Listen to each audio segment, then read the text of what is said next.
Okay, this is the second of the videos about the game the Conquistadors, and we'll be looking at the cards. This card driven game, and effectively different types of cards that do different things. Your first one's your Conquistador card.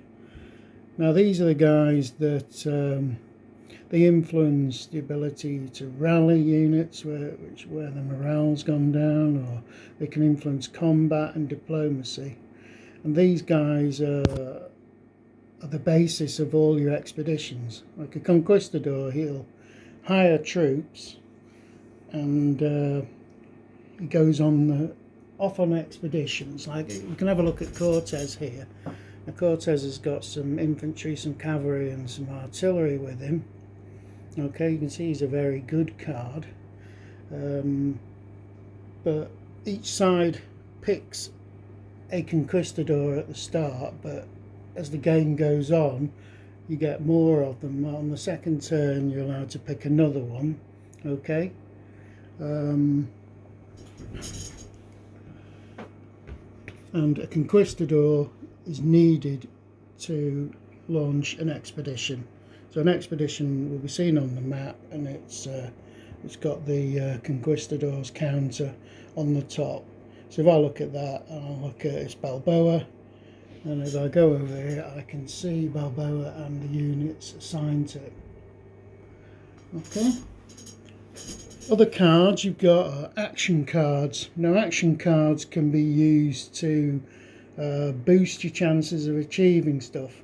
Like when you're going along, you'll be exploring, where you're rolling dice to see what you discover, so that if you sort of had a +2 modifier for an exploration, for example, your chances of finding a city or an empire, etc. increase. So all the action cards are beneficial and they're discarded after use. You've got your reaction cards.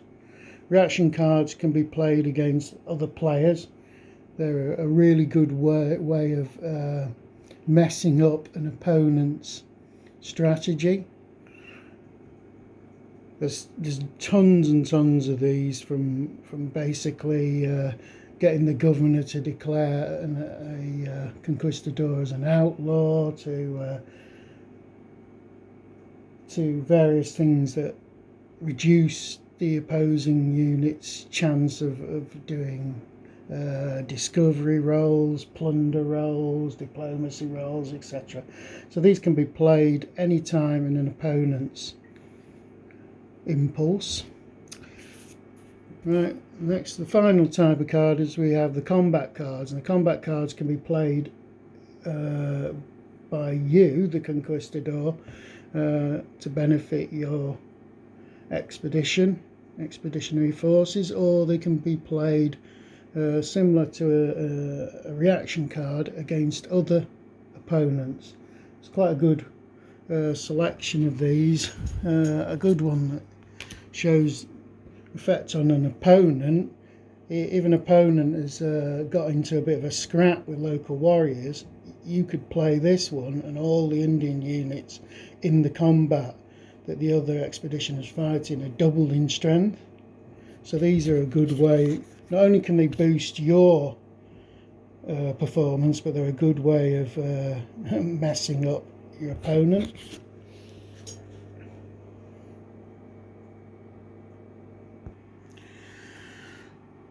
Okay, cards. You can have 8 active cards at any turn. But what you do is, on the first turn you draw 10 cards, and then you must discard 2 of them, so you're down to 8 cards. For example, Balboa over here, you can see he's got his 8 cards that you can use in a turn. Now a turn consists of a series of impulses. To each player, for each impulse, players take their turn performing various actions like movement, plundering, discovering things, doing diplomacy with Indian empires, etc., and fighting. Okay, and you can have up to 7 impulses in a turn, but as you can see from here, you have to roll a dice for end of turn, or 2 dice actually, and your chances of getting any sort of impulses beyond 3 start diminishing. Okay, until you're pretty much by turn 6. If you throw a 2 to a 9 on 2 dice, that will actually end the turn. Okay, now during your impulses and opponent's impulses, you can get rid of your cards, play them. Okay, and at the end of a turn, you can basically discard as many cards as you want. Alright, so for example, if I was daft enough to have all 8 of my cards at the end of a turn, I could actually discard them all. Okay, and then draw another 10 and discard 2 down to 8. But if I want, I can keep cards, so I could actually keep every single one of these cards for the next turn, but I'd still draw 2 cards, and then I can discard down to 8 again. So you always start a turn with 8 cards.